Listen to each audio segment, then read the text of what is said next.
자, 세 번째 과목, 기계, 기구 및 설비 안전관리 부분입니다.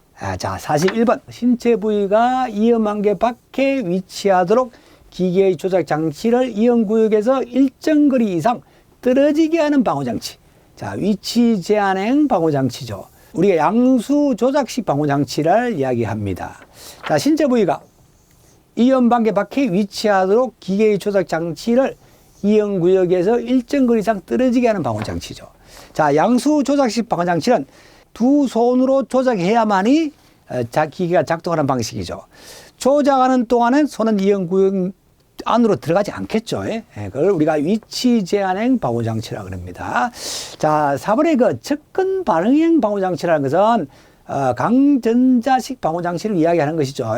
자, 작업자의 신체 부위가 이염한계로 들어오게 되면은 이를 감지해서 작동 중인 기계가 멈추는 거. 이걸 우리가 접근 반응형 방호장치라 그런다는 거. 42번입니다. 자, 설비 보전. 설비 보전은 예방 보전과 사후 보전으로 대배를 한다. 이때 예방 보전의 종류가 아닌 것은 이렇게 물어보고 있습니다. 자, 예방 보전은 시간 계획 보전이라든지 그리고 상태 기준 보전이라든지 적응 보전 이런 것들은 우리가 예방 보전이라고 그러죠. 아닌 것은 계량 보전입니다. 이거 사후 보전이죠. 사후 보전입니다. 자, 그러면은 해설 부분을 한번 보겠습니다. 자, 이 예방 보전이라는 것은 자, 설비의 정상 상태를 유지하고 고장이 일어나지 않도록 하는 일상 보전, 그리고 정기 검사라든지 설비 진단, 그리고 정비 이런 것들을 우리가 예방 보전이라 합니다. 여기 계량 보전은 사후 보전이죠. 자, 기계 부품의 수명 연장이나 고장난 경우의 수리 기간 단축 등 설비의 계량 대책을 세우는 방법을 계량 보전이라 합니다. 이건 사후 보전이죠. 자, 여기까지 공부해 두시고. 자, 43번 보겠습니다. 강도율을 구하는 문제죠. A 사업장에서 다음과 같은 현황에 같을 때 이 사업장의 강도율은 얼마냐 이렇게 물어보고 있죠. 자, 근로자 수가 500명이었습니다. 그리고 연 근로 시간 수가 2400시간이네. 자, 8시간 곱하기 300일이죠. 2400시간 되겠습니다. 자, 그리고 신체 장애 등급이 2급이 3명이 있고, C급이 5명 있습니다. 그리고 의사 진단에 대한 후입 효율수가 1500일이었습니다. 이때 강도율은 얼마냐 이렇게 물어보고 있습니다. 자, 강도율이라는 것은 자, 근로시간 합계 1000시간당 재해로 인한 근로 손실 일수를 나타내는 것이죠. 자, 재해 발생의 경중이라든지 강도를 나타냅니다. 자, 이 계산식은 강도율은 자, 연근로시간수분의 근로손실수 곱하기 1000입니다. 이 계산식을 꼭 여러분 기억해 주셔야 됩니다. 이 문제에 자주 출제되는 부분이니까 꼭 여러분 이 계산식을 기억해 주시면 됩니다. 자, 문제를 그럼 한번 풀어보겠습니다. 자, 연근로시간은 500명이 2400시간 했습니다. 연근로시간 분호.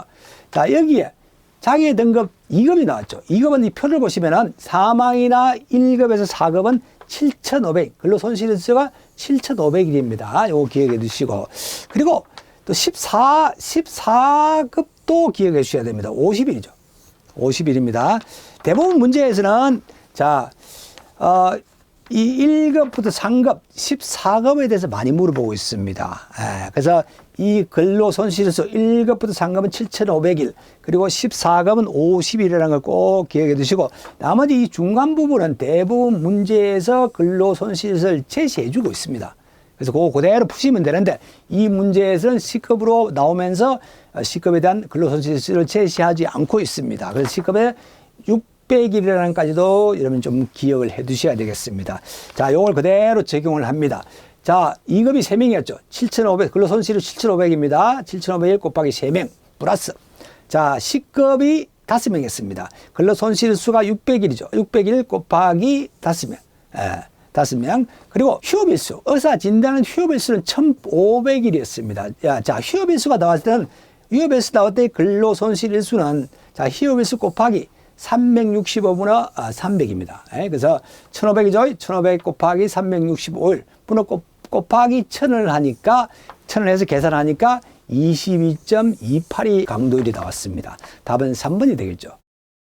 혹시 문제 중에 자, 연근로 시간 중에 연근로 일수가 예를 들어서 280일이 나올 때는 여기에 근로손실수를 구할 때는 365분어 280을 곱해줘야 됩니다. 300을 곱하는 게 아니고 300일일 때 여기는 300을 곱해주고 280일일 때는 연근로일수가 280일은 365분어 280을 곱해줘야 된다는 거, 그것도 같이 기억을 해 두시라 말씀을 드립니다. 자, 44번입니다. 제방 사원칙. 시험에 자주 출제되는 부분이죠. 꼭 좀 여러분 알고 계셔야 됩니다. 자, 문제 해설 부분 보겠습니다. 하인리의 제방 사원칙. 자, 첫 번째, 손실 우연의 원칙이죠. 손실 우연의 원칙. 재해 발생 결과 손실의 유무, 크기는 우연적이다. 필연적이 아닙니다. 필연적이 아니라는 거, 우연적이다는 거. 자, 원인 연계의 원칙. 원인 연계 원칙. 재해 발생에는 반드시 그 원인이 있고 어떤 원인이 연쇄적으로 이어진다는 거. 그리고 예방 가능의 원칙. 자, 재해는 사전 예방이 항상 가능하다. 그리고 대책 선정 원칙. 자, 사고 요인이나 불안전 요소가 발견되면 반드시 안전 대책이 선정되어 실시되어야 된다는 거. 자, 네 가지. 손실 우연 원칙, 원인 연계 원칙, 예방 가능 원칙, 대책 선정 원칙. 네 가지 원칙 꼭 기억해 두셔야 합니다. 자, 손실의 원인을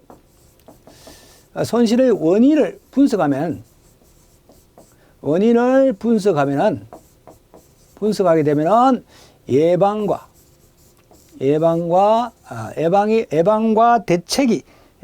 대책이 가능하다. 이렇게.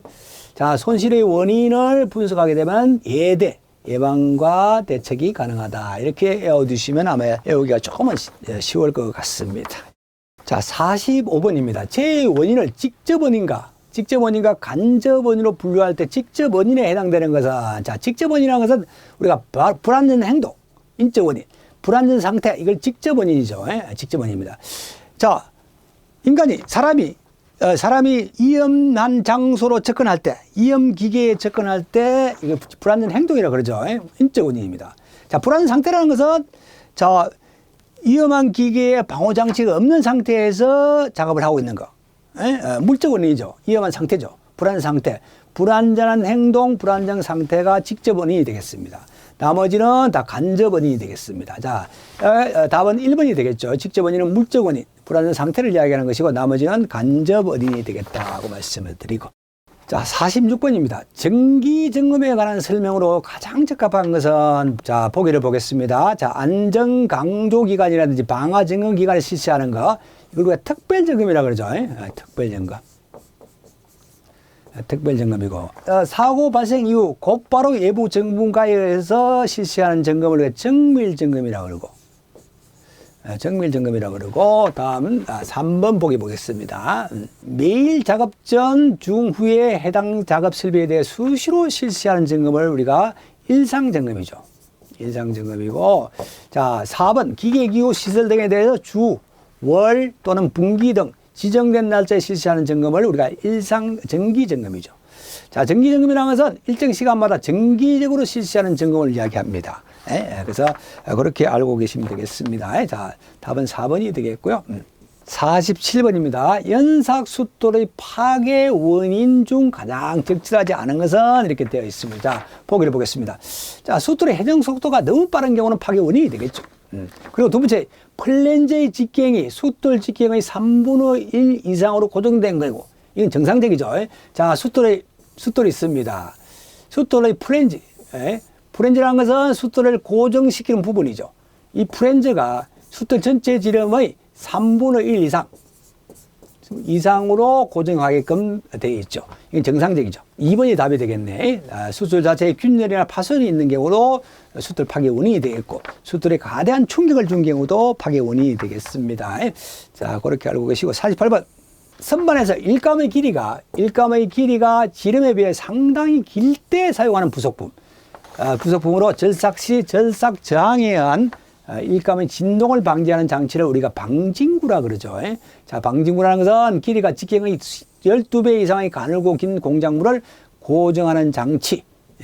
그리고 작업 시 공작물이 희거나 처짐을 방지합니다. 그래서 방진구라는 거 이것도 같이 좀 기억해 두시고. 49번입니다. 자, 밀링 작업 시 안전 수칙이라는 설명으로 틀린 것은 이렇게 물어보고 있네요. 자, 보기를 보겠습니다. 자, 칩은 기계를 정지시킨 다음에 브러시 등으로 제거합니다. 자, 기계를 정지시킨 후에 칩을 브러시로 제거해야 됩니다. 자, 2번 일감이나 부속 장치를 설치하거나 제거할 때는 반드시 기계를 정지시키고 작업을 해야 됩니다. 맞는 것이죠. 자, 3번 맨장갑은 반드시 끼고 작업한다. 그런데 우리가 회전체에서요, 일반적으로 회전체에서 작업을 할 때는 맨장갑을 절대 착용해서는 안 됩니다. 끼어서 재해를 발생할 수 있죠. 예. 자, 4번 강력 제사할 때는 일감을 바이스에 깊게 물린다 하는 거. 답은 3번이 되겠습니다. 자, 50분입니다. 자, 산업안전보건 법령상 프레스 등 금행을 부착, 해체, 조정하는 작업을 할 때 슬라이드가 갑자기 작동함으로써 근로자에게 발생 우려가 있는 위험을 방지하기 위해서 사용해야 되는 것은 이렇게 물어보고 있네. 안전블록이죠. 안전블록. 예. 자, 안전블록을 사용해야 됩니다. 자, 프레스의 금행 부착, 해체 또는 조정하는 작업할 때 안전블록을 사용하는 등 필요한 조치를 해야 된다는 이야기죠. 프레스에서 슬라이드가 갑자기 내려와서 재해를 발생시킬 수 있죠. 그래서 재해를 예방하기 위해서 여기다 안전블록을 설치합니다. 지지대죠, 지지대. 자, 이렇게 해서 안전블록을 사용한다는 거 50번 문제 풀어봤습니다. 자, 51번. 자, 프레스의 SPM이 200입니다. 자, 분당 행정수를 이야기하는 것이죠. SPM이 200이고, 그리고 클러치의 맞물린 개수, 클러치 개수가 6입니다. 6인 경우 양수 기동식 방호장치의 안전거리는 이렇게 물어보고 있죠. 자, 한번 보겠습니다. 자, 그러면 이 문제를 풀어보도록 하겠습니다. 양수 기동식의 안전거리 DM은 1600 곱하기 TM입니다. 이 초를 말하는 것이죠. 자, 여기 TM은 양손으로 누름 단추를 조작하고 슬라이드가 하사점까지 내려오는 도달하는 시간을 우리가 TM이라고 합니다. 자, TM의 계산식은 클러치 개수분의 1 플러스 2분의 1 곱하기 매분 행정수 SPM분의 60입니다. 자, 먼저 그러면 TM을 구해보면 되겠죠. 자, 클러치 개수가 6개라고 했습니다. 6분의 1 플러스 2분의 1 그죠. 자, 매분 행정수가 200이었습니다. 200분의 60을 하니까 TM은 0.2가 되겠습니다. 자, 그러면 안전거리 DM은 1600 곱하기 TM이죠. 1600 곱하기 0.1을 곱하니까 320mm가 되겠습니다. 자, 답은 3번이 되겠네. 이렇게 계산하시면 되겠습니다. 이 계산식도 같이 기억을 해 두셔야 됩니다. 자, 52번 문제 보겠습니다. 자, 산업안전보건법령상 산업용 로봇에서 작업 시 안전조치사항으로 적절치 않은 것은 이렇게 물어보고 있죠. 자, 보기 1번 보겠습니다. 자, 로봇의 운전원이랑 근로자가 로봇에 부딪힐 위험이 있을 때는 높이 1.8m 이상의 울타리를 설치해야 됩니다. 맞는 이야기죠.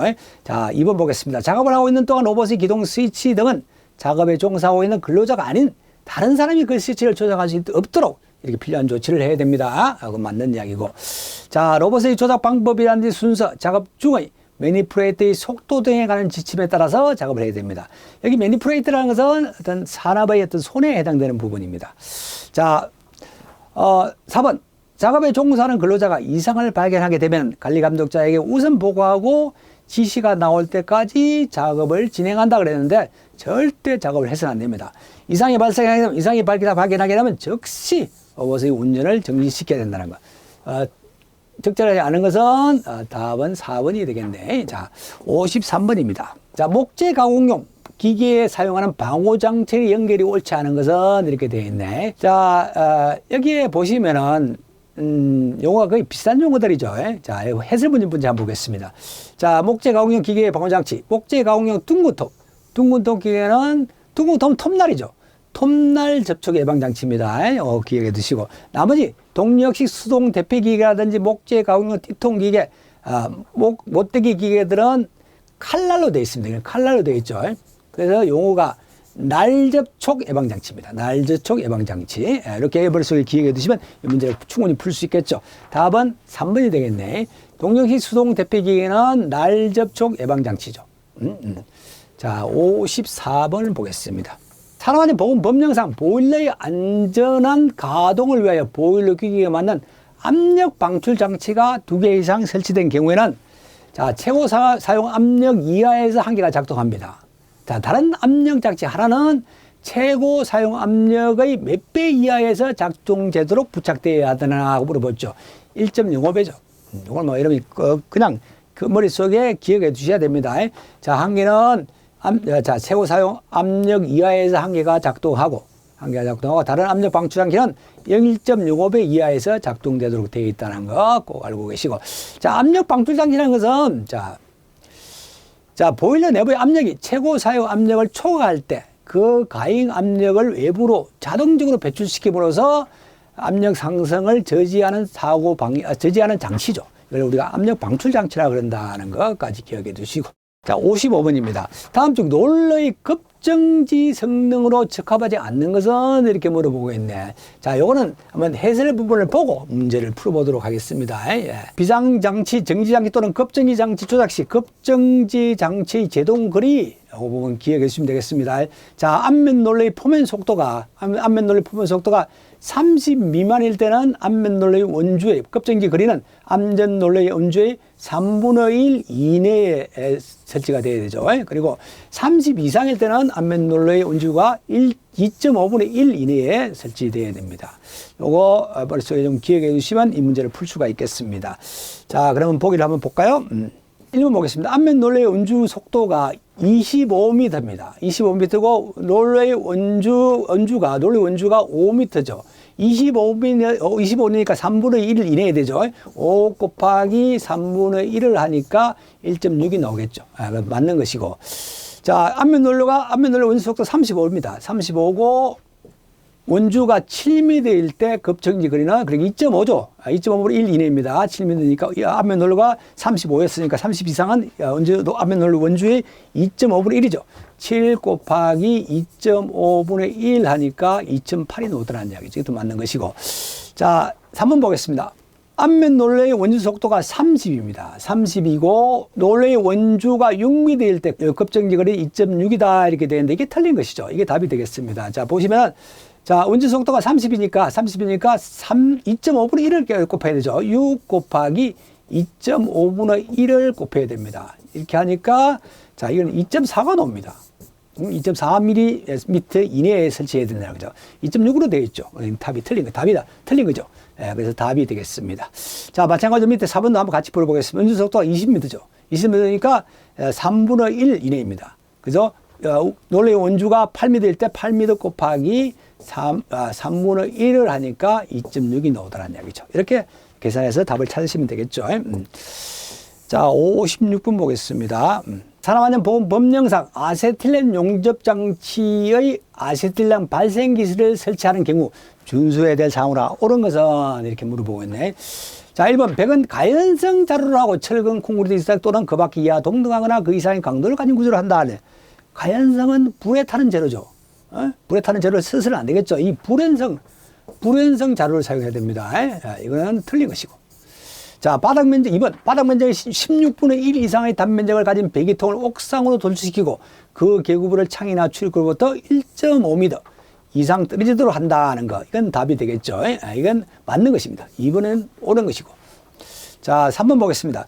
출입구문은 불연성 재료를 하고 두께는 1.0mm 이하의 철판이나 그 밖에 그 이상의 강도를 가진 구조를 한다는데 1.0mm 이하가 아니고 1.5mm 이상입니다.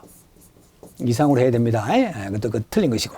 자, 4번 발생기 실의 5개에 설치하는 경우에는 그 계구부를 다른 건축물부터 1.0m 이내에 떨어지도록 할 거 이렇게 되어 있는데 1.0m 이내가 아니고 자, 1.5m 이상 떨어지는 곳에 설치해야 됩니다. 떨어지도 해야 된다는 거. 자, 이거 틀린 것이고. 자, 답은 2번이 되겠죠. 자, 57번 보겠습니다. 산업안전 보건 법령상 컨베이어 또는 이송용 롤러 등을 사용하는 경우에 정전이나 전압 강화 등에 의한 위험을 방지하기 위해 설치하는 안전장치는 이렇게 물어보고 있습니다.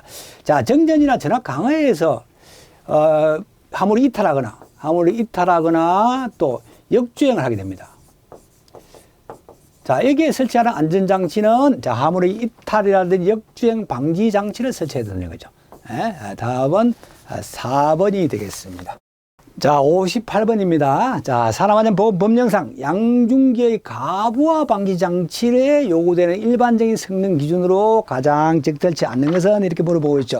가부화 방지 장치라는 것은 자, 양중기가 어떤 전기 하중, 어떤 기준 하중을 초과했을 때 경보음이 울리고 경보 램프가 켜지면서 양중기가 작동을 정지시키는 그런 장치죠.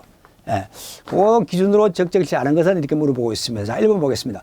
가부화 방지 장치 작동 시 경보음이라든지 경보 램프가 작동되어야 하며 양중기는 작동이 하지 않아야 되죠. 양중기가 작동이 정지되어야 한다는 거.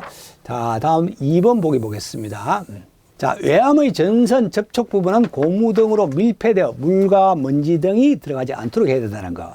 그리고 3번 가부화 방지 장치와 타 방호 장치는 기능에 서로 장애를 주지 않도록 부착할 수 있는 구조여야 합니다. 자, 4번 방호장치의 기능을 정지 또는 제거할 때 양중기의 기능이 동시에 원활하게 작동하는 구조이며 정지해서는 안 된다. 그래서 정지해야 되죠. 자, 답은 4번이 되겠습니다. 자, 59번입니다. 자, 화물의 중량이 200kg죠.